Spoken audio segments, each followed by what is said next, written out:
Assalamualaikum warahmatullahi wabarakatuh. Perkenalkan diri, nama saya Syeful Anwar dari Prodi Bahasa dan Sastra Indonesia. Saya akan menceritakan tentang tantangan Pancasila di era globalisasi. Saya juga dengan NIM 21210061. Bagaimana tantangan Pancasila di era globalisasi? Yaitu latar belakangnya Pancasila sebagai dasar dan ideologi negara merupakan kesepakatan politik ketika negara Indonesia didirikan, dan hingga sekarang di era Indonesia tetap berpegang teguh kepada Pancasila sebagai dasar negara. Sebagai dasar negara, tentulah Pancasila harus menjadi acuan negara dalam menghadapi tantangan global dunia yang terus berkembang. Nah, itu latar belakangnya. Terus, apa saja kedudukan Pancasila? Yaitu yang ke-1, Pancasila sebagai pandangan hidup bangsa. Kenapa menjadi Pancasila sebagai pandangan hidup bangsa? Karena manusia sebagai makhluk ciptaan Tuhan Yang Maha Esa dalam perjuangan untuk mencapai kehidupan yang sempurna senantiasa memerlukan nilai-nilai luhur yang dijunjungnya sebagai suatu perkembangan hidup. Nilai-nilai luhur adalah merupakan tolak ukur kebaikan yang berkenaan dengan hal-hal bersifat mendasar dan abadi dalam hidup manusia. Kedua, Pancasila sebagai dasar negara Republik Indonesia, karena itu merupakan suatu asas kerohanian yang merupakan suatu kebatinan atau cita-cita hukum, sehingga merupakan suatu sumber nilai, norma, serta kaidah baik moral maupun hukum negara, dan menguasai hukum dasar baik yang tertulis ataupun UUD maupun yang tidak tertulis atau konvensi. Pancasila sebagai pandangan hidup bangsa, karena manusia sebagai makhluk ciptaan Tuhan Yang Maha Esa dalam perjuangan untuk mencapai kehidupan yang sempurna senantiasa memerlukan nilai-nilai luhur yang dijunjungnya sebagai suatu perkembangan hidup. Nilai-nilai luhur adalah merupakan tolak ukur kebaikan yang berkenaan dengan hal-hal bersifat mendasar dan abadi dalam hidup manusia. Kedua, Pancasila sebagai dasar negara Republik Indonesia, karena itu merupakan suatu asas kerohanian yang merupakan suatu kebatinan atau cita-cita hukum, sehingga merupakan suatu sumber nilai, norma, serta kaidah baik moral maupun hukum negara, dan menguasai hukum dasar baik yang tertulis ataupun UUD maupun yang tidak tertulis atau konvensi. Pancasila sebagai ideologi bangsa yang ketiga. Kenapa Pancasila sebagai ideologi bangsa? Karena semua ide pemikiran adalah dari kepribadian manusia di Indonesia tersebut. Jadi kepribadian rakyat tersebut, yang dimana beragam dan bersuku-suku itu dipersatukan. Keempat, Pancasila sebagai pedoman dalam menghadapi globalisasi. Pancasila sebagai dasar negara dalam menghadapi globalisasi, di mana pedoman tersebut bangsa Indonesia atau rakyat Indonesia menggunakannya dengan akal pikiran yang jernih dalam menggunakan Pancasila, karena yang sila ke-1 Tuhan Yang Maha Esa, di mana ideologi yang lain liberalisme, kapitalisme, dan sosial. Pancasila sebagai ideologi bangsa yang ketiga. Kenapa Pancasila sebagai ideologi bangsa? Karena semua ide pemikiran adalah dari kepribadian manusia di Indonesia tersebut. Jadi kepribadian rakyat tersebut, yang dimana beragam dan bersuku-suku itu dipersatukan. Komunisme itu tidak ada dasar-dasar agama dalam ideologinya. Beda dengan Pancasila. Karena itu berpegang teguh dengan era globalisasi ini, pada Pancasila ini suatu hal yang baik juga. Karena apa?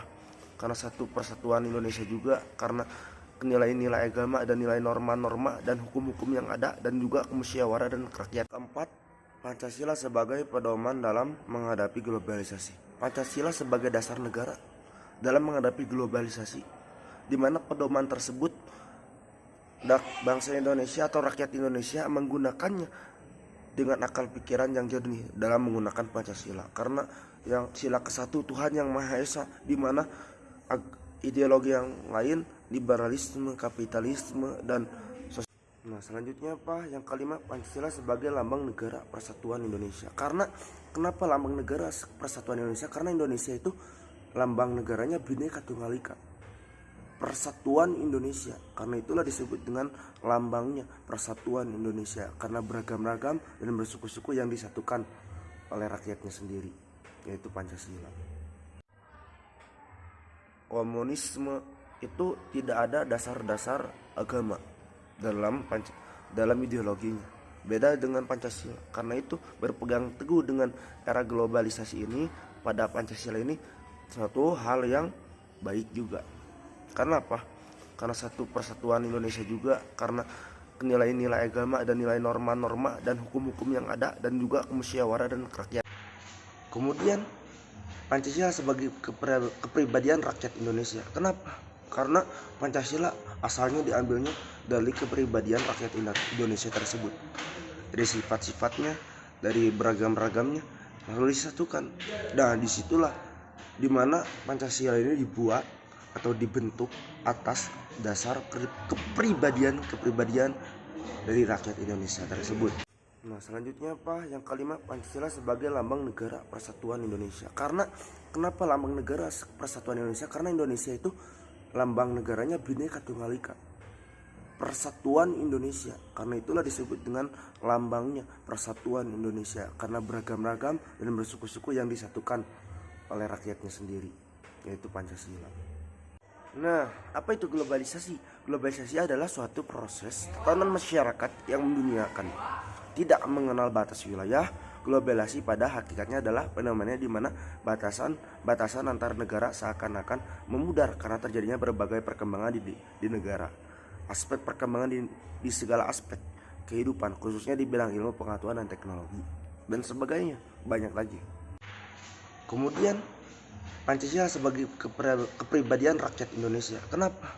Karena Pancasila asalnya diambilnya dari kepribadian rakyat Indonesia tersebut, dari sifat-sifatnya, dari beragam-ragamnya, lalu disatukan.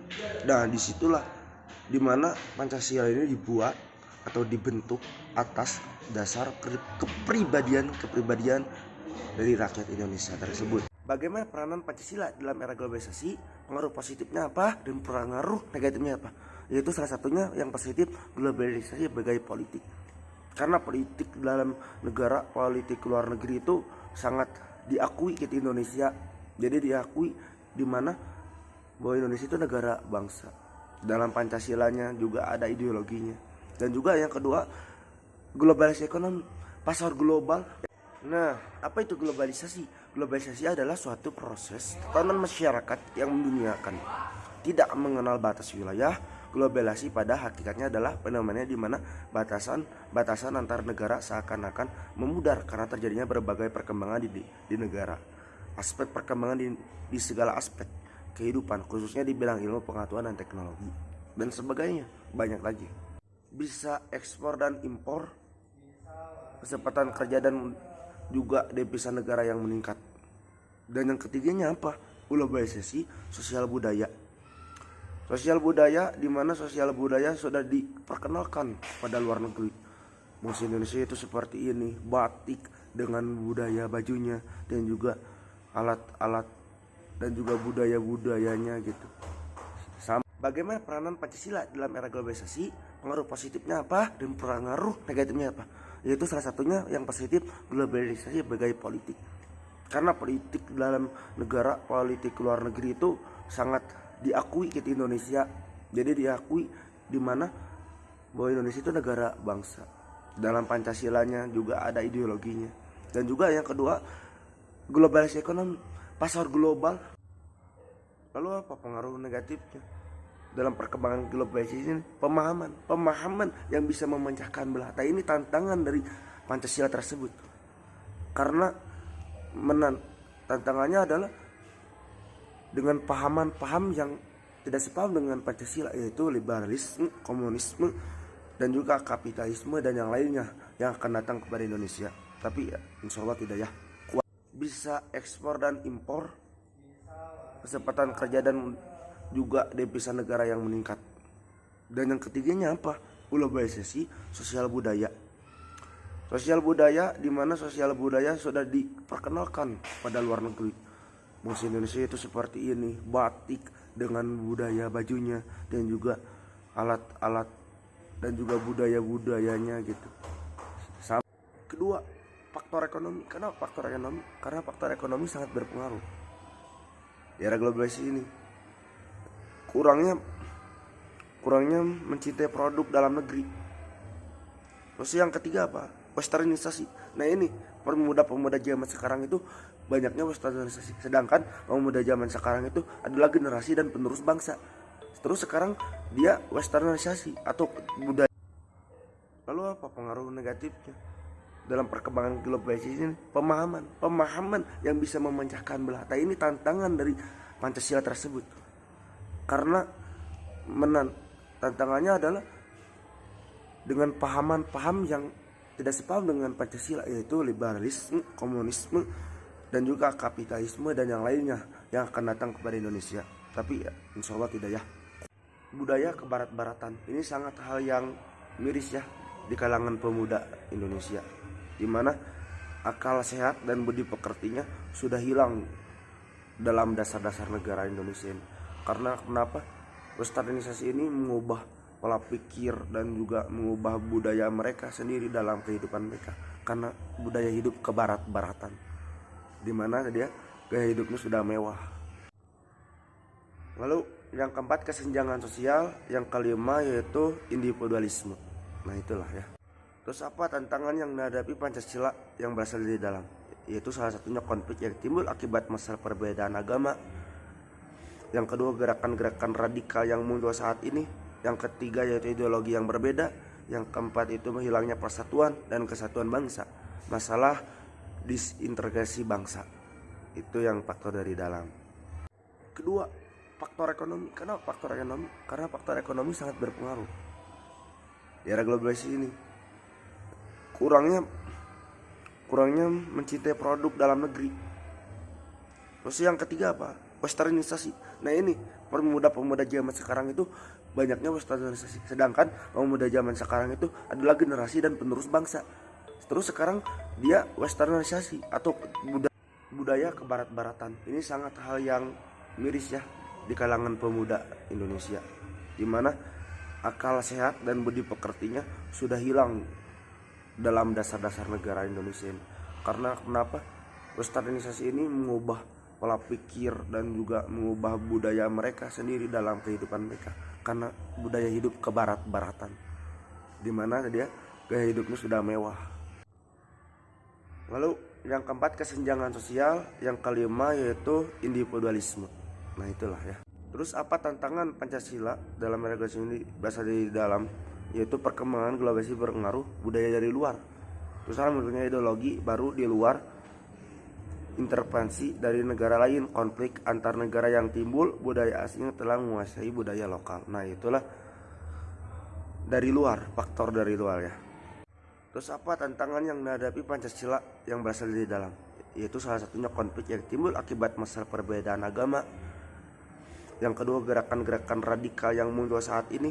Yang ketiga yaitu ideologi yang berbeda. Yang keempat itu hilangnya persatuan dan kesatuan bangsa. Masalah disintegrasi bangsa. Itu yang faktor dari dalam.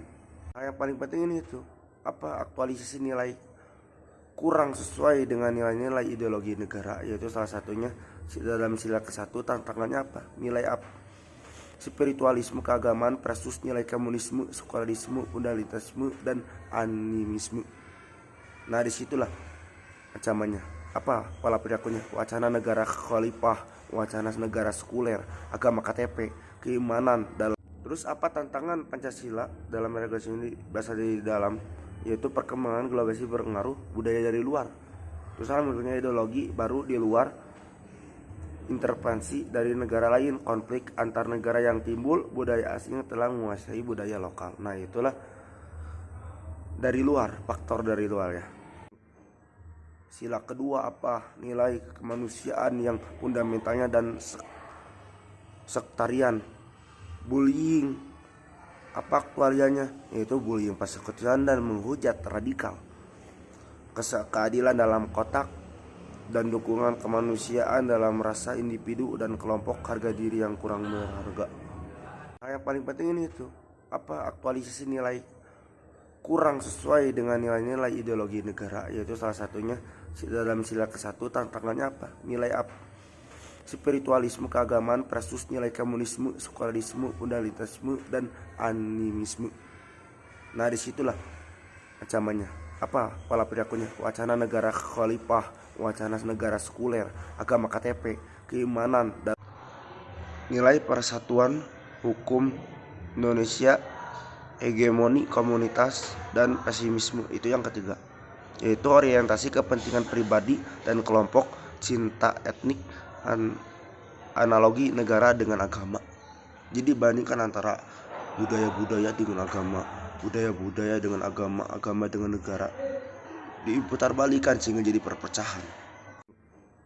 Sila kedua apa? Nilai kemanusiaan yang fundamentalnya dan sektarian. Bullying apa aktualiannya? Yaitu bullying persekutuan dan menghujat radikal. Keadilan dalam kotak dan dukungan kemanusiaan dalam rasa individu dan kelompok, harga diri yang kurang berharga. Yang keempat, sila kerakyatan, yaitu nilai kerakyatan versus liberalisme dan hegemoni sekretarian ya. Politik identitas, politik irasional, yaitu dan politik uang. Politik di mana di dalamnya itu kerakyatannya itu banyak orang yang korupsi. Politik identitas, irasional, dan juga politik uang.